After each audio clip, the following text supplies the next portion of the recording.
우리가 잘 아는 삼국지, 적벽대전.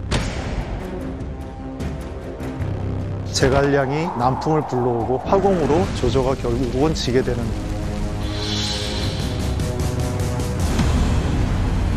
정사에 해당하는 책들을 살펴보면 조조 군진에 역병이 돌기 시작을 했어요. 조조가 스스로 배에 불을 지르고, 처음에는 노새와 개들을 공격했지만 다음에는 대놓고 사람들을 향해 화살을 쏘아댔다. 인수공통의 전염병이 그리스 군영에 발생했다는 이야기예요. 나폴레옹처럼 전략이 뛰어난 사람이 주저주저하다 12시간을 보내요. 이상한 오도를 내는 거예요. 도대체 왜 이런 일이 벌어졌을까? 강력하게 대두되고 있는 게 치질입니다. 이제 이거는 게임이 끝났다고 봐야 되는 거죠.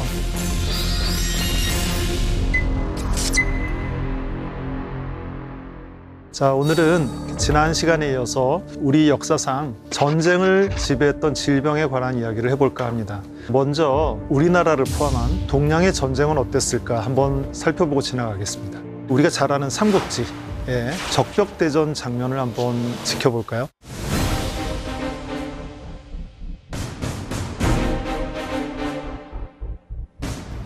삼국지연이라고 하는 약간 소설적인 요소가 많은 기록이죠. 거기에 보면 연안계, 그리고 제갈량이 이렇게 남풍을 불러오고 화공으로 조조가 결국은 지게 되는 그 긴박한 장면들이 돌아가는데요. 굉장히 흥미진진한 이야기입니다.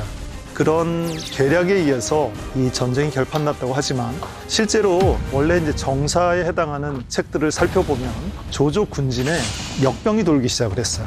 그러면서 굉장히 많은 사람들이 죽어나가기 시작하자 병이 더 번질까를 걱정을 했던 조조가 스스로 배에 불을 지르고 퇴각을 하게 됩니다. 그게 적벽대전의 기록이라고 합니다.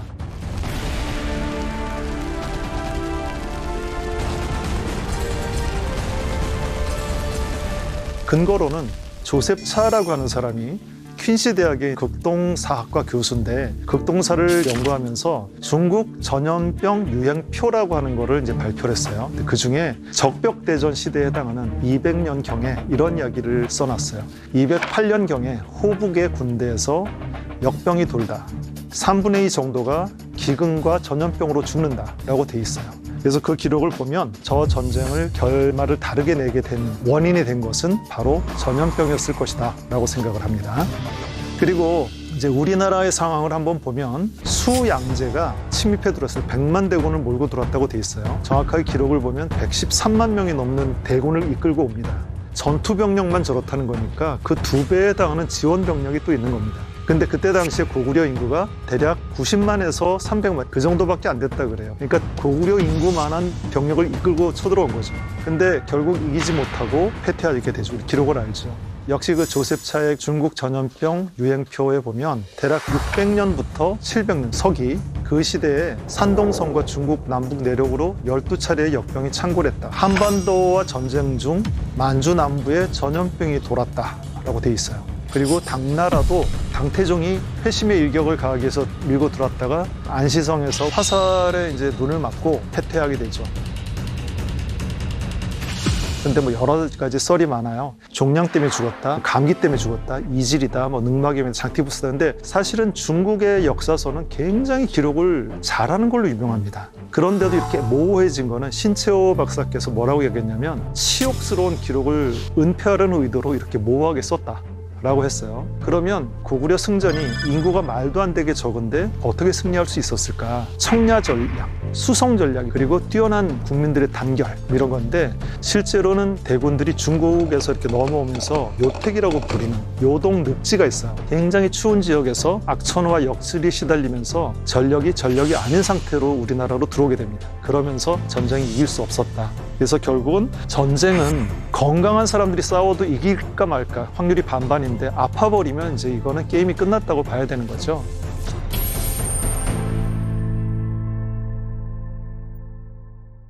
자, 이제 본격적인 이야기를 좀 해보겠습니다. 첫 번째는 호머가 쓴 일리아드인데요.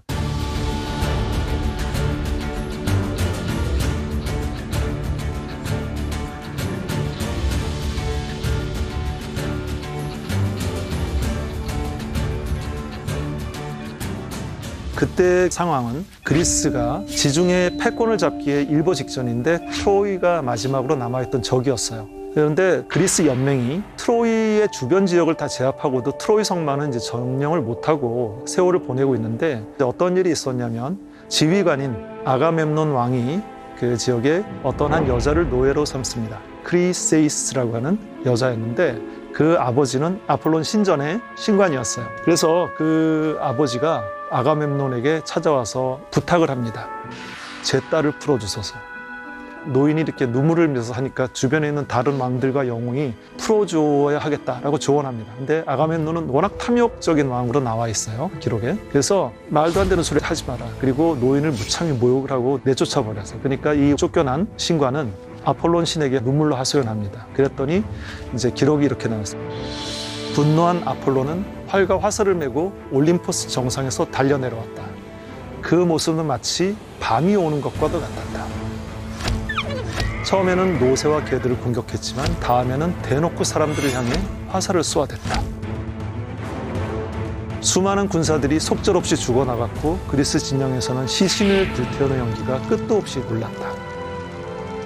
아폴론이 내려오는 게 밤이 내리는 것처럼 내려왔다. 이 말은 기후적인 문제가 생겼다는 걸 은유적으로 표현한 것이라고 받아들일 수 있어요. 그리고 아폴로는 의학의 신입니다. 질병의 신이기도 합니다. 처음엔 노새와 개들을 공격해서 병이 났는데 나중에는 대놓고 사람들을 쏘았다. 그래서 사람들이 희생됐다. 이거는 인수공통의 전염병이 그리스 군영에 발생했다는 이야기예요. 그래서 수없이 많은 군사들이 죽어나가고 그래서 하염없이 시간이 걸리는데 결국 트로이 목마라는 기지를 내지 않고는 점령할 수 없었다는 이야기입니다.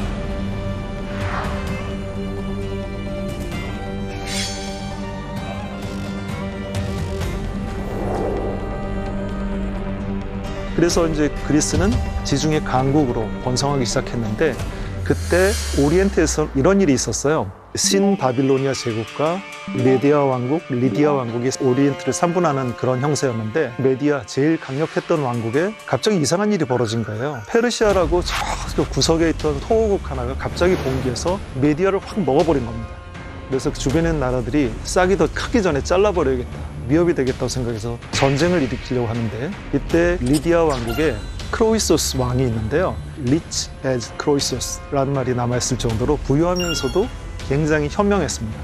그래서 이제 출정을 하긴 하는데 아무래도 좀 찜찜한 거예요. 그래서 신탁을 받았습니다. 그랬더니 그대가 이번에 출정하면 위대한 왕국을 무너뜨릴 것이다. 이 무드가 확 올라와서 좋아졌어요. 그래서 그래도 한번 더 물어보자. 그랬더니 노새가 메디아의 왕이 되거든 그대 리디아인들이요 자갈길을 걸어서 도망쳐라. 이건 뭐 말도 안 되게 너무 분명한 거예요, 신탁이. 그래서 출정을 했는데 이 사람이 간과한 게 하나 있습니다. 미디아 왕국을 먹었던 페르시아 왕국에는 어떤 왕이 있었냐면 왕 중의 왕 키루스 2세입니다.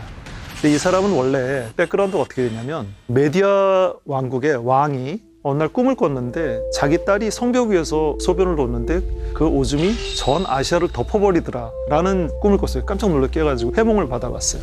당신의 딸이 낳은 아들이 아시아의 왕이 될 것이다 라고 한 거예요. 그럼 좋아야 될 것 같은데 이 치사한 아버지가 어떻게 했냐면 딸이 도저히 그런 걸 이루지 못하게 저 시골 구석으로 시집을 보내버려요. 거기가 페르시아예요.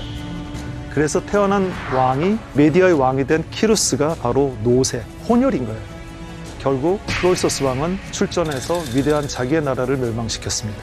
그래서 이제 페르시아 왕국이 성립이 됐고요. 지금 터키 반도죠. 아나톨리아 반도 사이를 두고 그리스와 두 초강대 문명이 이제 충돌하게 됐는데 그게 바로 페르시아 전쟁입니다.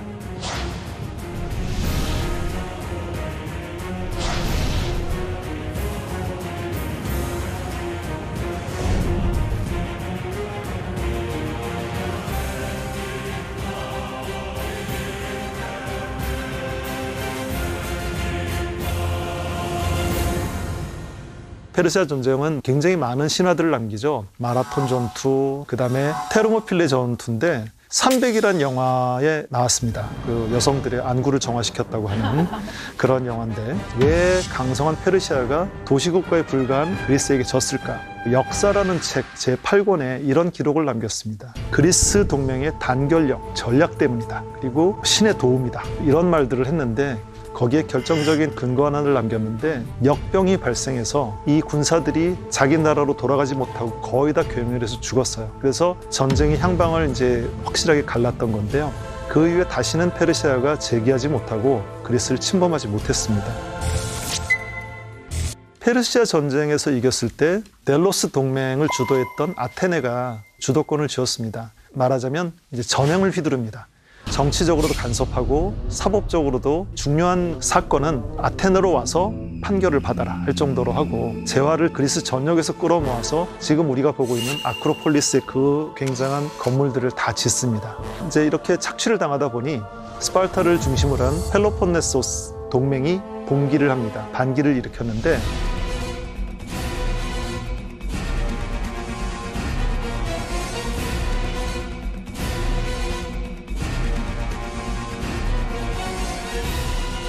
전쟁을 27년을 했어요. 근데 사실 그 다음에 결판이 났습니다. 기록을 보면 처음 여름이 시작되자 펠로폰네소스인들과 동맹군이 아티케에 쳐들어왔다. 며칠 되지 않아서 아테네인들 사이에서 역병이 돌기 시작했다. 그리고 아테네는 이 역병 탓에 무법천지가 되었다. 언제 죽을지도 모르는 판국에 고상해 보이는 목표를 위해 고생하려는 사람은 아무도 없었다. 이렇게 돼 있어요.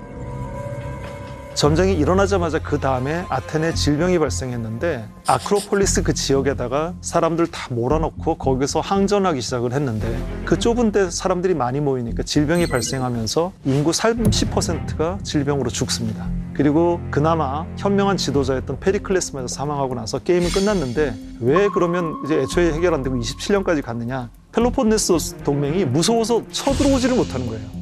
병에 걸릴까봐. 그래서 이게 지지부진하다가 결국은 그리스의 영화가 끝났는데 이걸 기록한 게 투키디데스라는 역사학자 기록을 해서 굉장히 완성도가 높은 최초의 역병 기록으로 받아들입니다. 실제로 이 투키디데스는 이 병에 걸려서 아팠던 기록을 엄청나게 많이 했어요. 상세하게. 근데 너무 상세한 거예요. 도대체 무슨 질병인지를 모르겠는 거예요. 온갖 가지 질병을 다 합쳐놓은 것 같아요. 그래서 이게 투머치도 별로다 이런 생각인 거죠. 자, 그래서 역병 탓에 살아남은 자들은 좌절하게 되고요. 이때 우리가 잘 아는 소포클레스의 비극 오이디푸스가 완성됩니다. 그리고 이제 기존의 가치관이 몰락하고 이럴 때 소크라테스, 플라톤이 등장하고요. 그리스의 철학이 마지막에 찬란하게 꼽힙니다. 그래서 우리가 이제 미네르바의 부엉이라는 말을 많이 쓰는데 지혜의 여신 미네르바의 부엉이는 해질녘이 되어서나 날아오기 때문에 언제나 역사적으로 모든 일이 끝나야지만 지혜롭게 우리는 알 수 있다. 혹은 인간은 그 정도밖에 안 된다. 우리의 지혜는 결국은 뒤늦게 찾아온다라는 말로 이제 하는데 아테네가 찬란하게 문명에 꼽혔던 게 너무 늦게 황혼역에나 꽃이 피었다라고 생각을 합니다. 그 다음 장면으로 제가 꼽은 거는 이제 나폴레옹인데요.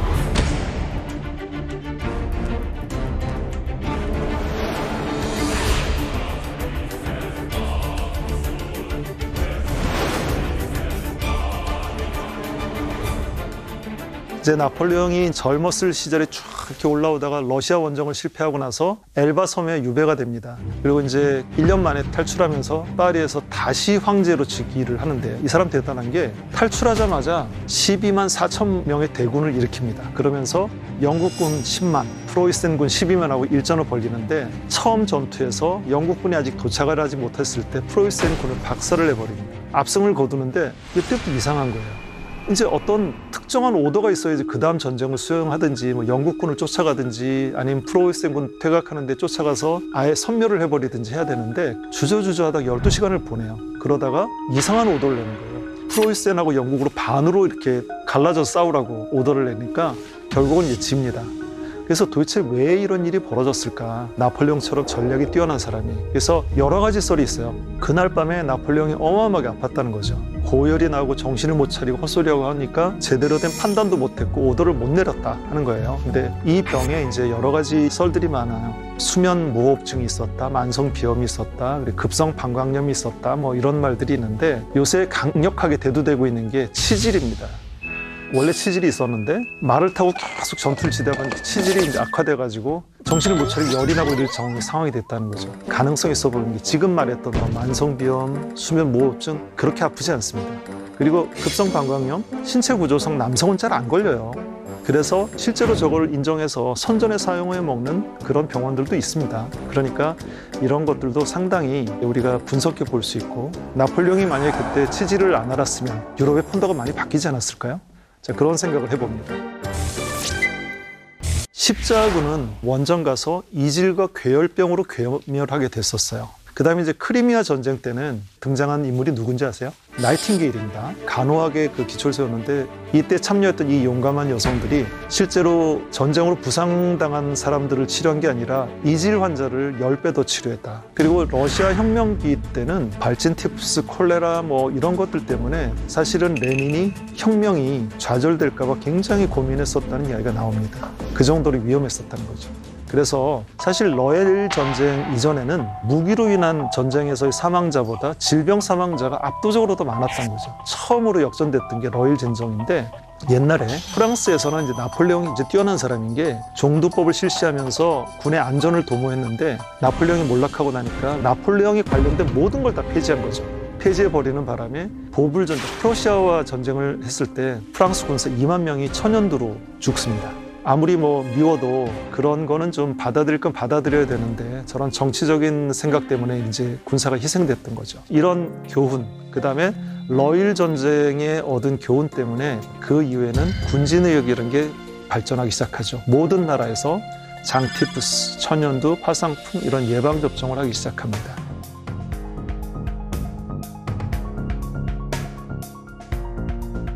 자, 그래서 이제 미래에 전쟁이 일어난다면 제일 큰 걱정은 환경이 급변하게 될 겁니다. 파괴적 변화 때문에. 생화학적 무기라는 것도 이제 문제가 될 거고요.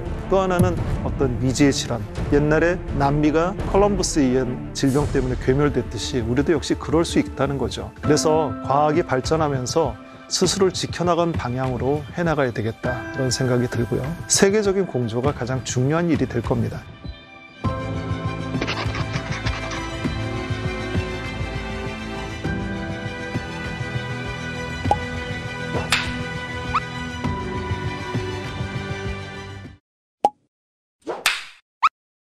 돼지를 수십 마리를 도축했죠. 뇌를 꺼내요. 그 뇌를 헤모글로빈으로 공급했더니 어떻게 됐냐? 다시 살아난 거예요.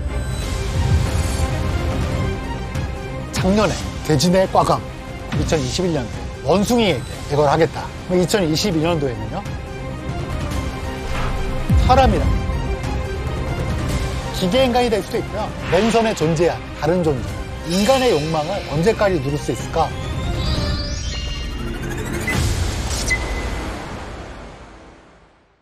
우리는 모두 언젠가는 죽는다.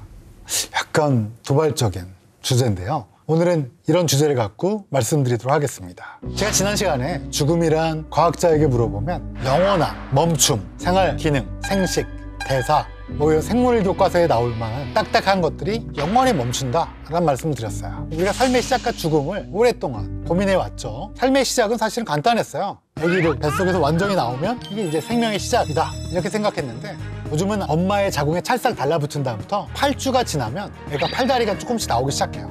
버드라고 그래서 발아, 싹이 나오는 것처럼 팔다리가 나오기 시작하는데 팔다리가 나오기 시작하면 태아라고 부릅니다. 근데 아마 진 에디팅 들어보셨죠? 진, 유전자, 에딧, 편집, 유전자 편집이라는 그런 말이 나오고 있죠. 지금은 윤리적으로 법적으로 금지인데요. 인간의 욕망을 언제까지 누릴 수 있을까? 만약에 우리 아이를 조인성처럼 키우고 싶다, 그런 유전자를 에디팅해 주세요 라는 욕망을 가진다면 미래가 어떻게 될까 걱정은 됩니다. 죽음에 대해서는 공평한 거라고 생각하고 있어요. 조금 문제가 생겼죠. 여러분 이 논문 혹시 보신 적 있는지 모르겠는데 2019년도 4월 달쯤에 네이처라는 학술지에 나온 논문입니다. 이 논문은 무슨 논문이냐? 돼지를 수십 마리를 도축했죠. 그중에 몇십 마리를 뇌를 꺼내요.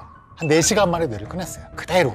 그 뇌를 미리 만들어둔 박스 안에 돼지뇌를 넣습니다. 그 박스는 그냥 종이 박스가 아니라 혈관을 연결했어요. 혈관을 연결해서 헤모글로빈으로 공급했더니 어떻게 됐냐? 70% 정도가 다시 살아난 거예요. 물론 EEG라고 여러분 뇌에도 이렇게 전기 신호 있는 거 아세요?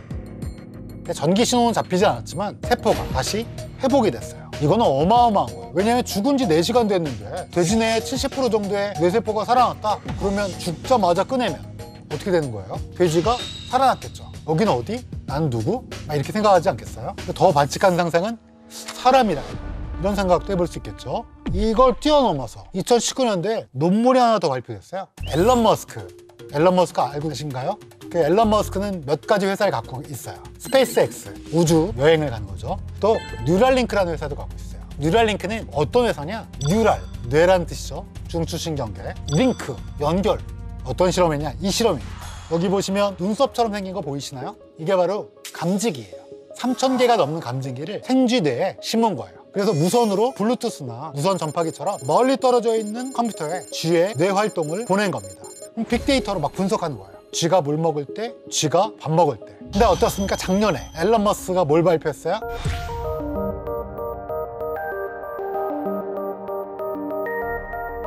올해 이제 뭘 발표할까요? 2021년도엔 원숭이에게 이걸 하겠다 발표했죠. 2022년도에는요 자기 머리에 할 수도 있겠죠. 그럼 왜 하냐 이걸? 왜 할까요? 아마 제 생각엔 이겁니다. 여러분 이 뇌 보시면 어때요? 이 뇌의 단면인데요, 동그라미 친 부분이 어디입니까? 해마. 장단기 기억이 여기 다 있어요. 감지기를 박아서 컴퓨터에 딱 다운로드 받으면 어떻게 될까요? 그럼 내 기억은 모두 저장되는 거죠. 내가 심지어 지금 인출하지 못한 기억, 5살 때 어머니가 카스테라 해준 기억, 아니면 아버지한테 엉덩이 맞은 기억 있겠죠. 누구나 기억을 인출할 수가 없죠. 여기에 켜켜이 쌓여 있는데 그게 아마 미래에는 컴퓨터에서 구현될지도 모르겠습니다. 근데 이게 목표일까요? 아니죠. 유라일체가 목표겠죠.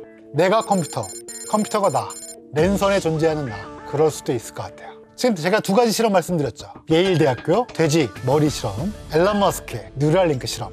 미래는 어떻게 될 건가? 특이점이 온다. 2030년 또는 2040년. 그러니까 그때인지는 모르겠지만 올 것 같아요. 유발 하라리의 사피엔스라는 책 아시죠? 사피엔스의 제일 마지막 장에 뭐가 있습니까? 호모 사피엔스의 멸절이 나와 있죠. 뭘로 된다고요? 트랜스 휴먼. 그러니까 환경오염으로 망하는 게 아니라 우리 인류는 스스로 호모 사피엔스를 버리는 거예요. 그래서 이제 기계인간, 그러니까 기계인간이 될 수도 있고요. 랜선에 존재하는 다른 존재로. 그런 걸 트랜스 휴먼이라고 텍사스 대학의 옛날에 교수가 제창했던 이론인데 그걸 다시 유발 하라리 씨가 끄집어냈죠. 그래서 아마 제 생각에는 오디세우스의 선택, 오디세이아에 나오는 얘기인데요. 칼립소가 여기에 있자. 영원히 젊은 상태로 즐기자. 그런데 어때요? 오디세우스는 고향에 두고 온 페넬로페를, 아들들을 그리워하고 있죠. 그래서 돌아갑니다. 여러분들은 아마 어떻게 선택할까요? 여러분들 중에서 이걸 보고 계신 10대 가능성이 있다고 봐요. 선택을 할 기회가. 피와 살로 이루어진 사피엔스는 반드시 죽습니다. 언제 죽느냐? 초미의 관심사죠. 란셋이라는 아주 유명한 저널에 보면 2030년대에 1위가 어디예요? 사우스 코리아. 근데 이제 오래 사는 건 좋은데 오래 살면 2가지 고민이 있어요. 사실 고민이 많죠. 근데 이제 법의학자, 오늘 제가 말씀드릴 입장이던 2가지 고민이 있습니다. 첫 번째, 죽을 때 어떻게 죽나? 할머니든지 할아버지든지 부모님과의 이별을 통해서 죽음이 쉽지 않구나 라는 걸 느끼실 거예요. 우리나라 사망원의 1위가 뭐라고 그랬죠? 암입니다. 암은 한 6개월 정도 고생을 합니다. 실질적으로는 기능을 수행하지 못하는 거는 2, 3개월이에요. 서울대학교 병원 종양내과 선생님이 쓰신 책을 보니까 6개월이면 된다. 죽음의 준비가. 6개월은 좀 짧지만 어찌됐든 준비할 시간이 있습니다. 근데 안 좋은 건 여기 보시죠. 이건 이제 미국의 자마라고 미국 의사학회지입니다.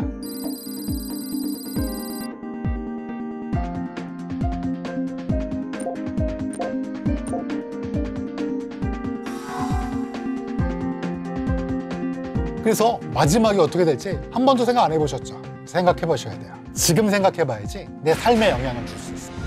사실은 16년 정도가 비건강 나이예요.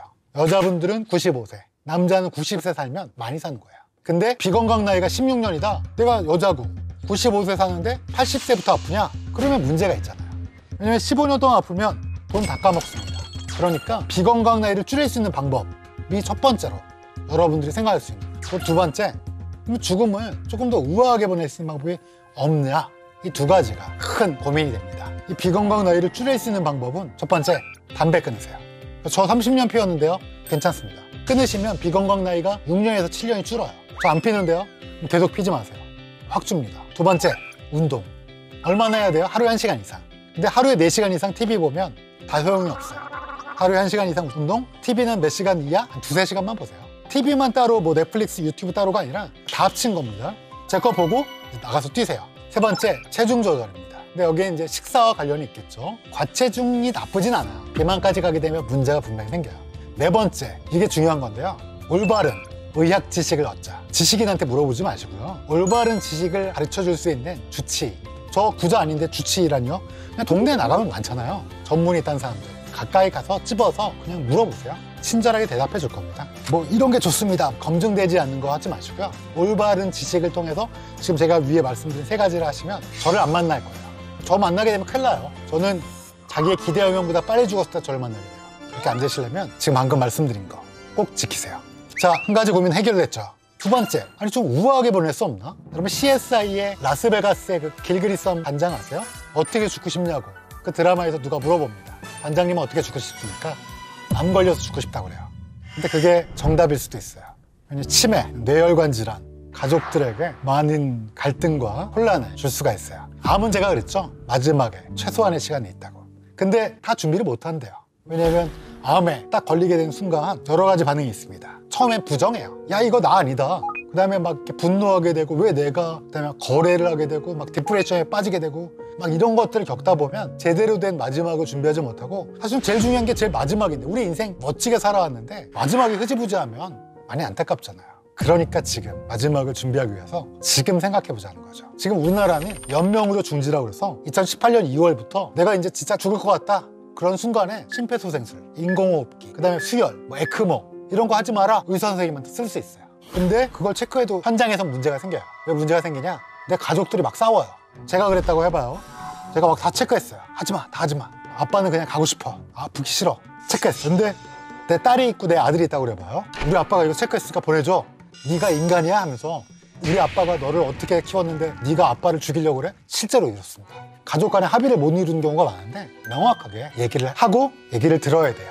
그리고 10년 내에 뭐가 생길 거냐? 마지막에 내 기능을 못하는 때. 아니 내가 이게 너무 길어지고 오랫동안 이럴 것 같다. 그러면 스위스, 벨기에, 네덜란드처럼 이걸 좀 허락해달라. 죽는 거를. 내가 버튼 내가 누를 테니까. 아마 10년 내에 얘기가 나올 겁니다. 그때 우리가 당황하지 말고 우리도 알고 있어야 돼요. 마지막으로 품에 있는 삶과 죽음에 대해서 조금 말씀드릴게요. 제가 누누이 우리가 마지막을 생각하지 않으면 그냥 막 산다라고 그랬죠. 왜 그 얘기를 드리느냐? 우리가 지금 뭔가를 바뀌지 않으면 우리의 마지막이 상당히 달라집니다. 죽음도 달라져요. 아까 보여드렸죠. 미국 의사학회지에 나온 급작스럽게 돌아가시는 분. 암. 두 번째, 뇌혈관 질환. 세 번째, 치매. 뭘로 될지는 모르겠지만 우리가 준비된 노화가 있으면 사실은 마지막은 후회하지 않게 마무리할 수 있어요. 그러면 준비된 노화를 위해선 지금 당장 뭘 해야 되냐? 첫 번째, 아까 제가 말씀드린 거 비건강 나위 줄이는 거 잊지 마세요. 두 번째, 매 나이대에 맞는 목표와 삶의 자세를 바꿔야 돼요. 아직도 본인이 20대라 착각하고 밤새 친구랑 술 먹는다. 바보 같은 짓이에요. 20대면 20대, 30대면 30대, 40대면 40대. 매해, 매 세대마다 본인의 계획을 세우십시오. 본인이 무슨 일을 하고 어떤 일을 할지 후회하지 않게 돼요. 세 번째, 내 인생에서 후회하지 않는 삶을 위해서 저장소를 만들어 놓는 거예요. 사랑이죠, 뭐. 어떤 사랑이냐? 친구들과의 사랑일 수도 있고요. 아내와의 사랑일 수도 있고, 자식한테 사랑, 동물한테 사랑일 수도 있겠죠. 충실한 삶을 위한 저장소를 크게 만들어 놓으시는 게 중요할 것 같습니다. 여러분들 다 지금 삶이 어때요? 다들 다르죠? 100가지의 삶을 살고 있고, 죽음도 각기 달라요. 내 삶의 준비는 다들 마지막으로, 나의 마지막을 준비하게 되는 거죠. 심지어 마지막 장례식장 때 뭐 틀고 싶나? 제가 조사를 한 적이 있었어요. 정말 다양하더라고요. 저는 화더 원더풀 월드라고 닐 암스트롱 말고 루이 암스트롱의 화더 원더풀 월드를 이렇게 듣고 싶다라는 얘기를 했었는데 다른 분들은 굉장히 다양하더라고요. 그리고 저는 육개장 좋아하긴 하는데 굳이 내 친구들한테, 내 가족한테 육개장 말고 스페인 음식 좀 이렇게 국물 있는 거 있죠? 그런 것 좀 먹여주고 백포도주 이런 거 이제 장례식장에 좀 주고 싶다. 근데 또 다른 사람한테랑 얘기해보면 다들 각자 생각이 다르더라고요. 그래서 100가지의 삶이 있으면 100가지의 죽음이 있다. 이걸 위해서 그래서 지금 죽음을 한 번쯤 생각해보고 죽음을 위해서 어떤 준비를 할 건가. 제가 쭉 말씀드렸던 몇 가지를 꼭 준비해 보시는 게 중요할 것 같습니다. 나이가 조금 더 드시면 죽음 이후에 내가 어떻게 포지셔닝 할 건지, 죽음 이후에 내 가족들에게 어떻게 해줄 건지, 그리고 더 나은 죽음의 가정은 어떻게 만들 건지를 준비하는 그런 것들도 필요할 것 같아요. 여러분들에게 죽음에 대해서 얘기했는데 지금 제가 말씀드린 죽음이 우울하거나 기분이 다운되는 죽음이 아니라 내 삶의 마지막으로서의 죽음. 지금 쓰고 있는 내 소설 엔딩 챕터, 아니 소설 쓰고 있는데 엔딩 챕터도 생각 안 하고 막 쓰면 엉망진창. 엔딩 챕터는 준비를 하고 쓰셔야 되는 거 아니에요? 그렇다면 오늘 하루는 삶으로서의 죽음을 한번 생각해 보시길 바랍니다.